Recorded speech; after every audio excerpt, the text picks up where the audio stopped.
Welcome to More Than a Few Words, marketing conversation for business owners. This is your host, Lorraine Ball. And I know that I always talk to you about finding your niche and focusing and really diving into that precise, narrow target. But today I'm going to turn the tables around completely. And I'm going to chat with my guest, Matt Diamante, about going broad to find your niche. Matt is the founder of Hey Tony, a marketing agency dedicated to helping entrepreneurs and small businesses master SEO and social media to achieve real, measurable results. Matt, welcome to the show. Hi, thank you for having me. This is fun. This is gonna be great. Yeah, I was so intrigued by your topic when you first pitched it to me, this idea that you need to go broad to find your niche, that I really wanted to dive into it. Where do I start? Because I thinking about who wants to buy most. If I want to go broad, how do I start that process? So there's so many different directions we can go with this, but let's talk about social media first. So Mhm. when it comes to social media, like when I started posting educational videos about SEO, how boring. Nobody wants to watch those, right? So when I started posting those videos, it was very much like this is for small business owners who want to do it themselves.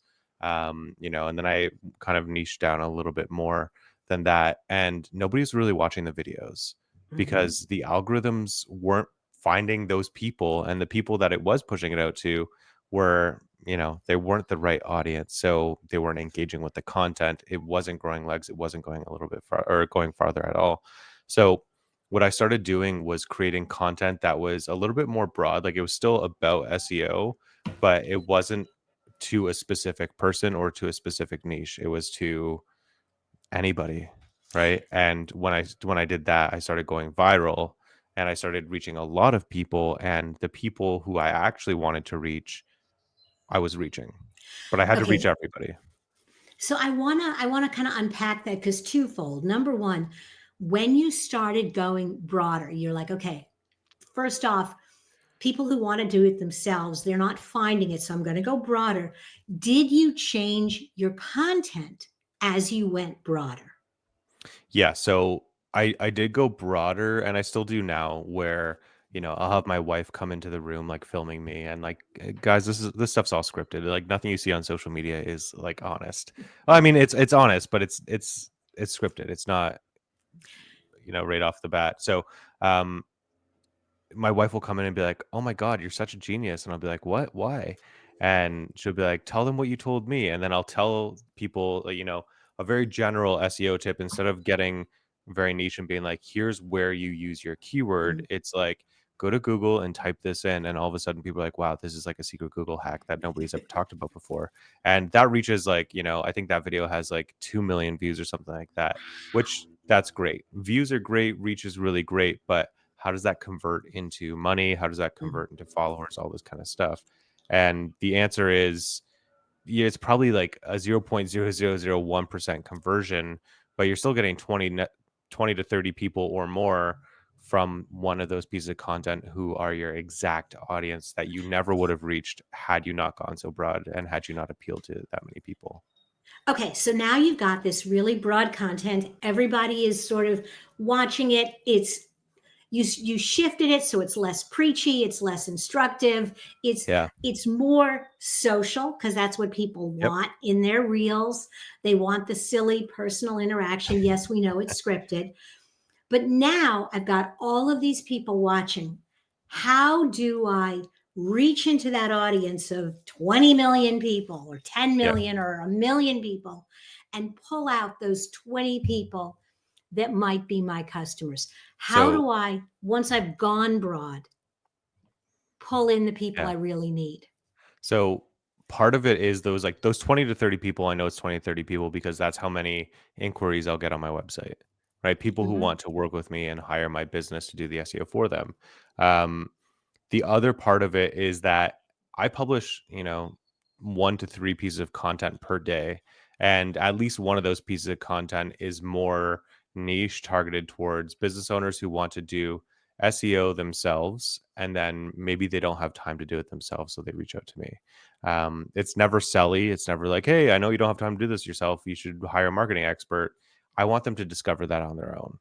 Right. So it's often, they're following, they're engaging with the content they're watching, and I guess just looking at, any of the static images, stuff like that. They're engaging with all of this stuff. And then eventually they're like, holy shit, there's a lot to this. I can't do it myself.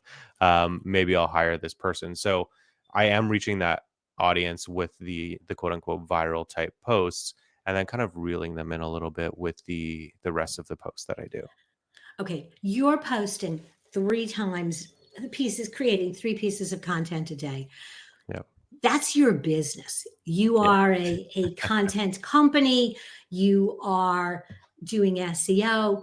For the average business owner who Yeah. wants to do this, what's a reasonable amount of content? Because I got to tell you, even for me, and the podcast is really all I'm doing right now, Yeah. along with some consulting, the idea of creating three pieces of content is still a lot of content Yeah. every single day. Hmm.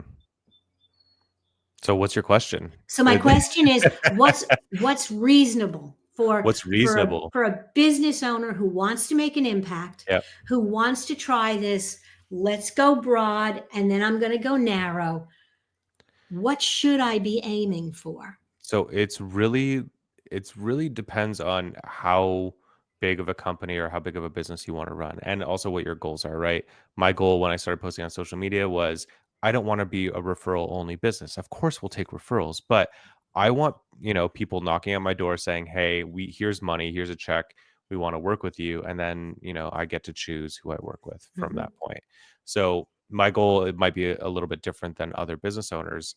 Um, but all that to say is, oh my God, do you ever just lose your train of thought completely? What's reasonable? Okay, so for me, what was reasonable was at the time when I started posting on social media, I had just parted ways with my biggest client. That's like $250,000 a year, just out the door, just gone.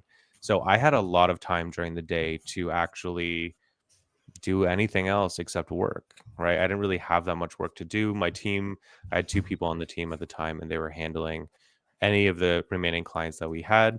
And I was like, you know what? I just read this book and I heard this quote, and it's like, if you spend 4 hours a day working on your business, working towards that one goal, it is impossible for you to fail.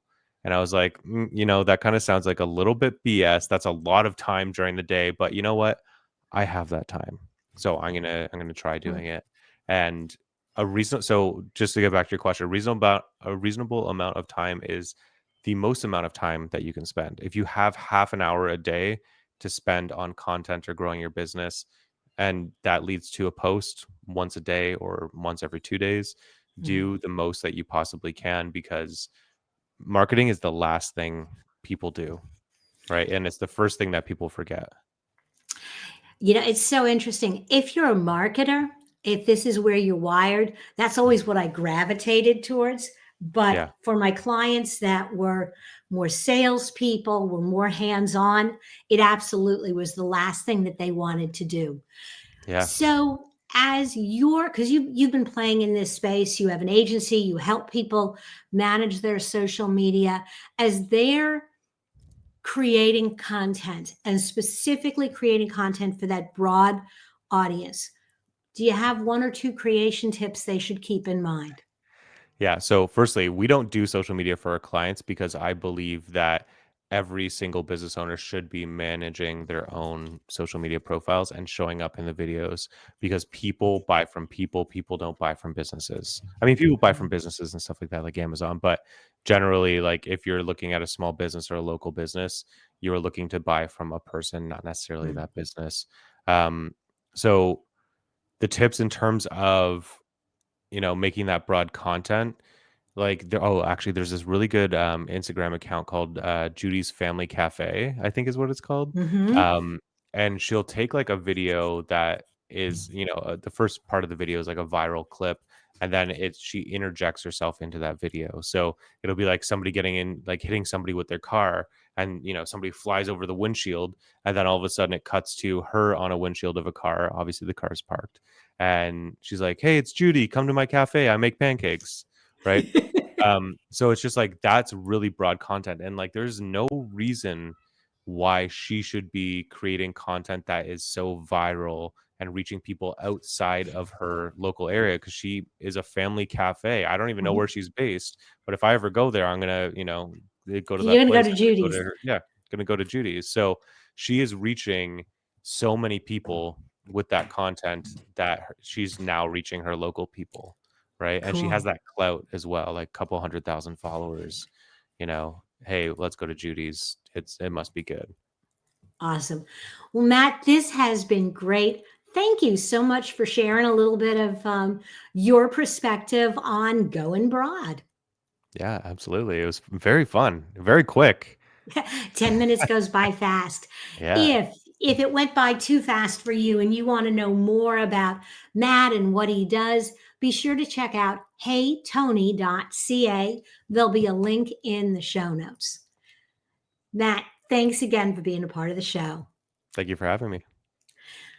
If you've enjoyed this conversation, if you're looking for other resources for your business, be sure to hop over to morethanafewwords.com. There you'll find hundreds of conversations just like this one, workbooks, white papers, resources to grow your business. This has been another episode of More Than a Few Words.